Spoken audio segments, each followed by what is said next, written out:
nylonink. Ez nagyon fontos dolog, hogy abban az időben, akinek nyloningje volt, hát az nagyon magány. Az szegény édesanyám vett egy nyloninget nekem, fekete csokornyak, egy nyloning, fehérkabát, és akkor beálltam meg akartam mutatni, hogy én megfelelnek ezeknek a dolgoknak, akkor is, hogy a Marton belém dolgok mindjárt úgy az első percben. Hát mondom, ezt nem hiszem el, nincs igazán, hát tudom, hogy nincs, jó, nem tudtam ezt ezeket, azt se tudtam, azt se tudtam, de akkor is. De mindegy, majd én megmutatom.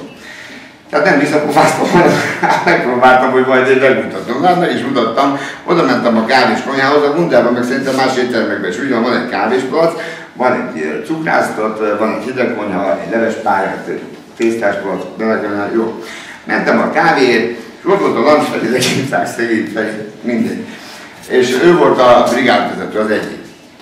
És mondja nekem, na gyerekem, mosolyog, sose felejtem ezt magad. De abban az időben a pincérek, én nem tudom, vagy magasak voltak és nagyon jóképűek, vagy alacsonyak, idősek és ilyen hordóbácsik győztek, mentek, de mind aranyos volt. Ez a Lanc, ez a magasabbik volt, de nagyon jó fej volt ő is.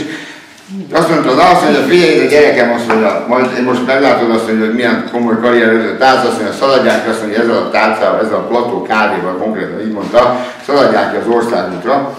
A Gundában nem ilyen masét tálcák voltak, az is volt, de a masét tálcákat nem erre használtuk, hanem amikor az étteremben dolgoztunk, akkor konkrétan ez szeptember eleje, még gyakorlatilag nyártól jó idő, a kerthelyiségben ezüst tálca, herendi, ezüst cukortartó cukorfogóval, kiöntött tejszín, tejből kétféle, egyik hideg, másik meleg, ezüst kanál.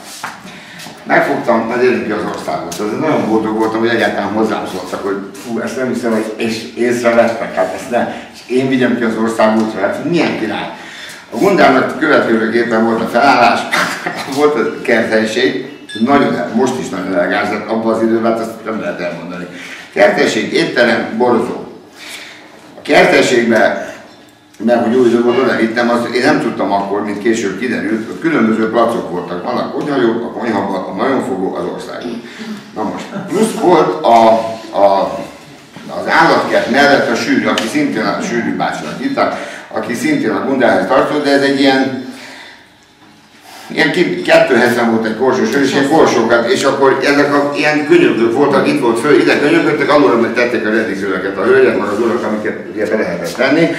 És ott mérte, tehát ez olyan brigád is volt egyébként, ez a Városligeti brigád. Most úgy hívjuk őket, hogy csöves, akkor meg, mikor jöttek a rendőrök, elszaladtak, mert nem akartak, mert akkor lecsukták meg az embereket ugye a KNK, közösséges munkakerülésért. És voltak ott egy páran, meg az Olibusz megállóban, akik voltak, és kivittem azt a tárcát, bekínáltam ezeknek, ez olyan boldogok voltak. Azt mondja, jaj, de ez milyen rendes gyerek, simogatott, jól van, azt mondja, hogy hívnak?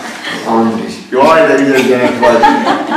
A Lanz meg gondolom szólt az idegenben, ez egy német csoporthoz, ami VIP, de nem is kelet-német, hanem nyugat-német, abban az időben vége mindennek.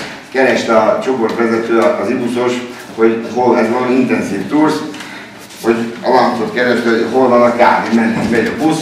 Azt meg mondta, hogy most küldtem ki a gyerekkel, és akkor oda néztek, én meg ott kínálgattam a csöveset kávét.